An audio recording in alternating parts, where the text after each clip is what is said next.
Hello అండి, welcome to my channel. ఈరోజు నేను చేసే రెసిపీ ఎంతో టేస్ట్కరమైన మటన్ ఫ్రై అండి. మటన్ ఫ్రై కోసం మనం ఎంతో కష్టపడాల్సిన అవసరం లేదు, చాలా సింపుల్గా చేసేసుకోవచ్చు. ఇలా చేసుకున్నట్టయితే మీ ఇంట్లో తినేటప్పుడు ఖచ్చితంగా మమ్మల్ని అయితే మెచ్చుకుని తింటూ ఉంటారండి. ఈ మటన్ ఫ్రై ఎంత టేస్టీగా ఎలా చేశాను అనేది వీడియోలోకి వెళ్ళి చూపించేస్తాను. నేనైతే 1/2 కిలో అయితే మటన్ తీసుకున్నాను. దీన్ని నీట్గా క్లీన్ చేసుకొని పెట్టుకుని నేను ఉడికించుకోవడానికి ఒక గిన్నెలో అయితే వేసుకుంటున్నాను. మీరు కుక్కర్లో అయినా వేసుకోవచ్చు. దానికోసం నేను అల్లం వెల్లుల్లి పేస్ట్ వేసుకున్నాను. కొంచెం ఎక్కువనే వేసుకోవాలి, అల్లం వెల్లుల్లి పేస్ట్ బాగా ఉడుకుతుంది. దానికోసం కొంచెం సాల్ట్ కూడా వేసుకున్నాను.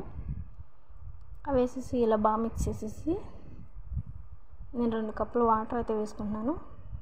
బాగా టైం పడుతుంది మటన్ ఉడకడానికి.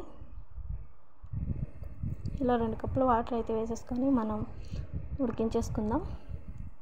ఇప్పుడు మసాలా అయితే ప్రిపేర్ చేయడానికి నేను దాల్చిన చెక్క, అలాగే 3 యాలక్కాయలు, 1 టేబుల్ స్పూన్ వరకు ధనియాలు, ఒక 10 మిరియాలు కూడా వేసుకొని బాగా ఫ్రై చేసుకున్నాను. 2 నిమిషాలు ఫ్రై అయిన తర్వాత ఒక 3 ఎండుమిర్చి అయితే వేసుకున్నాను. మీరు కావాలంటే ఇంకా ఎక్కువనే వేసుకోవచ్చు. నేను తర్వాత కారం కూడా వేస్తాను, మిరపకాయ కారం. ఇలా చల్లారిన తర్వాత మనం మిక్సీ జార్లో అయితే వేసుకుందాం. నేనైతే ఉడికించిన మటన్ అయితే ఉడికిపోయిందండి. నేను 1 గంట తర్వాత చూసి మటన్ ఉడికిందో చూసుకున్నాను. చక్కగా ఉడికిపోయింది. మనం ఇలాగే వాటర్తో కూడా తీసుకోవచ్చు, ఇలాగే వాటర్తోనే వేసుకుంటే బాగుంటుంది. మటన్ అయితే చాలా బాగా ఉడికిపోయింది, మెత్తగా అయిపోయింది కదా. దీనికోసం ఇప్పుడు మనం ఒక పెనం పెట్టుకొని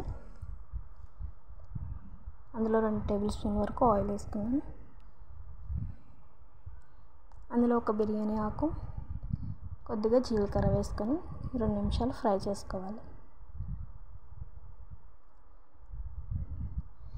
ఇలా ఫ్రై చేసుకున్న తర్వాత ఒక 2 ఉల్లిపాయలు అయితే మనం సన్నగా కట్ చేసుకొని ఇందులో వేసుకోవాలి.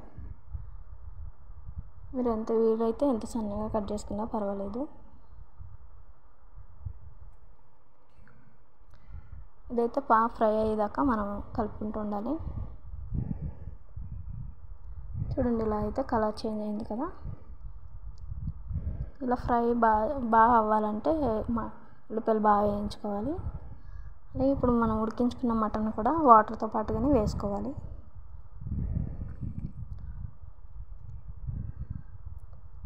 ఇలా ఇప్పుడు అందులోనే 1 టేబుల్ స్పూన్ వరకు కారం వేసుకున్నాను నేను.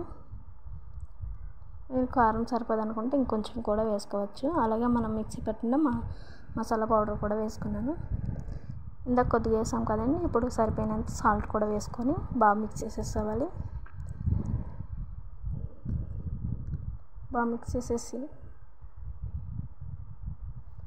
దాంట్లోనే కొద్దిగా 1/2 టేబుల్ స్పూన్ పసుపు కూడా వేసుకుందాం.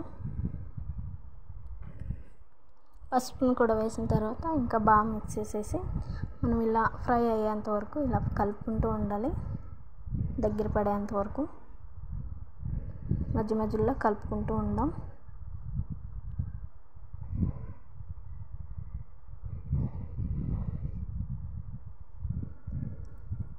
చూడండి, ఇలా అయితే దగ్గరగా అయిపోయింది కదా.